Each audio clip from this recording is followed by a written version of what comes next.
हर दिन एक आदमी अपने बेटे को बचाने के लिए ड्रैगन क्लॉ तकनीक की कड़ी ट्रेनिंग करता था। वह 100 जिन वजन वाले लकड़ी के खंभों को अभ्यास का साधन बनाता था। शुरुआत में ये बेहद मुश्किल था, लेकिन रोज की मेहनत से 100 जिन के खंभों पर वार करना उसके लिए आसान हो गया। आखिरकार वह 1000 साल पुराने पेड़ों की झाल तक आसानी से उधेड़ देता था और एक ही मुक्के से विशाल पेड़ों को हिला सकता था। फिर भी सुचंद संतुष्ट नहीं था। उसे अपने बेटे के अपहरण और युवान लैलाई की खतरनाक ताकत बार बार याद आती थी।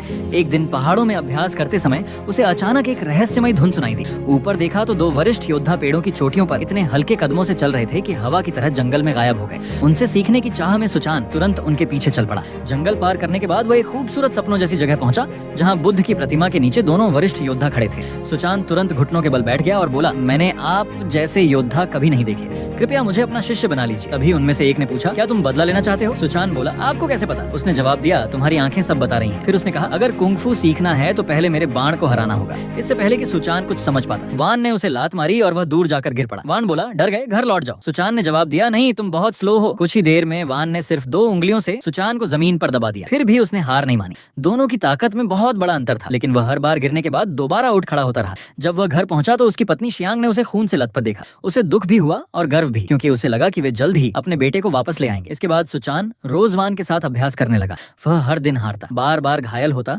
लेकिन कभी हिम्मत नहीं छोड़ता। इन्हीं अनुभवों से उसने बहुत कुछ सीखा। उसका मन शांत होने लगा और उसकी चालें पहले से बेहतर होती गई। अब वह लाठियों, तलवारों और हथौड़ों का लंबे समय तक सामना कर सकता था। कुछ समय बाद उदाजी ने उसकी नाड़ी देखी। मछली के जहर का असर पूरी तरह खत्म हो चुका था, लेकिन उसकी नाड़ी अब भी सामान्य नहीं थी, जो पागलपन या अभ्यास में किसी गलती की ओर इशारा कर रही थी। जब सुचान अभ्यास के लिए बाहर गया तब उदाजी ने शियांग को सच्चाई बता दी। शियांग ने कहा कि वह रोज उसकी चोटें देखती थी और जानती थी कि वह बाईशुवांग और वान के साथ ट्रेनिंग कर रहा है। उदाजी ने कहा, इस पहाड़ पर तुम्हारे अलावा कोई नहीं है। अगले दिन शियांग खुद सच्चाई जानने निकली। वह वानफो चट्टान पहुंची तो हैरान रह गई। सुचान हाथ में बोतल लिए खुद से बातें कर रहा था और खुद को ही चोट पहुंचा रहा था। वहाँ ना वान था ना बाईशुवांग, ये सब उसकी कल्पना थी। यहाँ तक कि उसके घाव भी शियांग का दिल टूट गया। घर लौटने के बाद भी सुचान अपने अभ्यास की बातें करता रहा। आखिर उसने सच बता दिया, तुम अपने अभ्यास में रास्ता भटक चुके हो। लेकिन सुचान गुस्से में आ गया और उसकी बात मानने से इनकार कर दिया। मजबूर होकर शियांग अकेले ही अपने बेटे फंगियर को बचाने निकल पड़ी। सुचान अब भी उलझन में था, लेकिन यही मानसिक संघर्ष उसे और मजबूत बनाता गया। आखिर अंतिम लड़ाई में उसने अपनी ही कल्पना वाले बाण को हरा दिया।